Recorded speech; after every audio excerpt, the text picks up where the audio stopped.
Welcome everybody and thank you for being here today. What I'd like to talk to you about today is a call for action. So what do I mean by a call for action?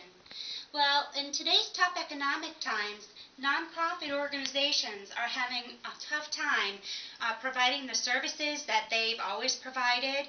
They really rely on volunteer staff to help them move forward and implement the programs that they have and the missions, values that they'd like to put out there to the community. One of those organizations I'd like to talk to you about is the Civil Air Patrol.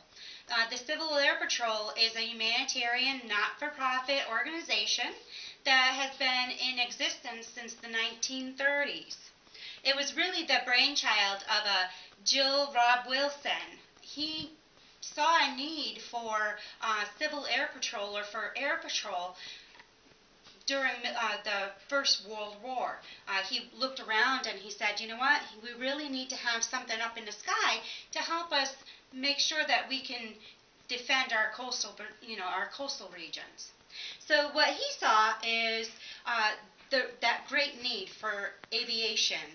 And so what he did was he sold the ideas to somebody named Charles Edison.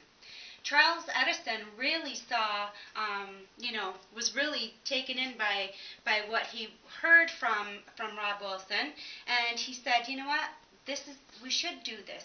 We can supplement the war efforts. We can, certainly make sure that our coastal patrols are enforced. So yeah, let's go forward. So Charles Edison actually founded the Civil Air Patrol on December 1st, 1941, just days before the attacks on Pearl Harbor. Some of the things that the initial Civil Air Patrol brought forward is the coastal patrols. This was seriously lacking. There was no air patrols at that time, and so what was happening is we were losing a lot of our tankers to enemy submarines. The tankers were being sunk left and right. So Sunoco actually came out with a program. It was really an asset protection program, because unless they had somebody up in the air watching out for these submarines, they were going to lose more of their tankers. So they actually ended up funding the initial Civil Air Patrol. CAP owners, the initial pilots for Civil Air Patrol, actually flew their own planes, provided their own equipment, and really paid for the entire thing themselves. They were not initially funded. They actually had 90 days to prove their worth to the military once they began the Civil Air Patrol. And did they ever do this? They did this in a huge way.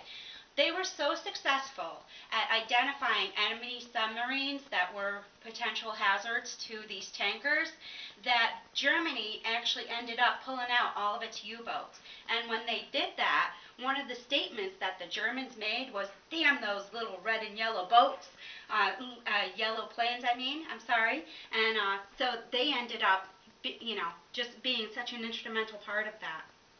Another thing that they initially provided was border patrols. They were instrumental in protecting all of our borders, not just the coast, but the borders between Mexico, Canada, all of our borders. They also provided courier services. They provided towing services for ships at sea. And they played a huge role in search and rescue. And search and rescue is actually one of the major things that Civil Air Patrol does today.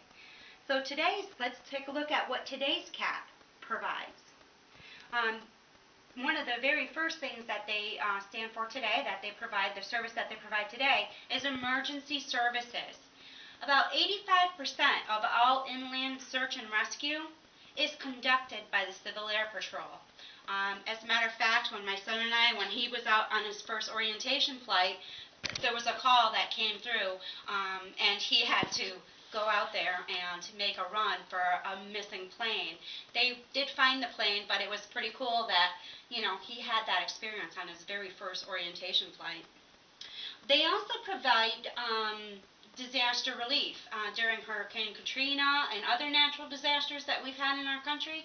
They've been right there up in the air providing that disaster relief. Another aspect of today's Civil Air Patrol is the aerospace. The aerospace program provides workshops and seminars at various colleges and universities. They really go around, they have leading experts that provide these workshops and seminars to the youth in the Civil Air Patrol, and it's just a wonderful opportunity for them to really learn what Civil Air Patrol has to offer, but what aerospace as a whole has to offer them. Some of the cadet programs that exist today, they're for ages 12 to 20, and it's really a leadership skills development program. It develops responsibility, it develops character, and it inspires the love of aviation and aerospace to today's youth. It provides orientation flights, like I just said. Nathan has already taken 3 flights. It also provides academies that the youth can go into. There's a lot more boys. There seems to be more boys, but really there's such a wide variety. It depends on your geographic location. But you know what? I know our specific squadron has a lot of girls, and it's so nice to see that. They also, cadet programs also include scholarships opportunities. I know in today's tough economic market, again, scholarships are really something that we all look for when we're going to college. And one of the last things that Civil Air Patrol does for the cadet program is to really introduce the youth to those aerospace careers. It gives them opportunities to attend the academies, to attend different programs in the community.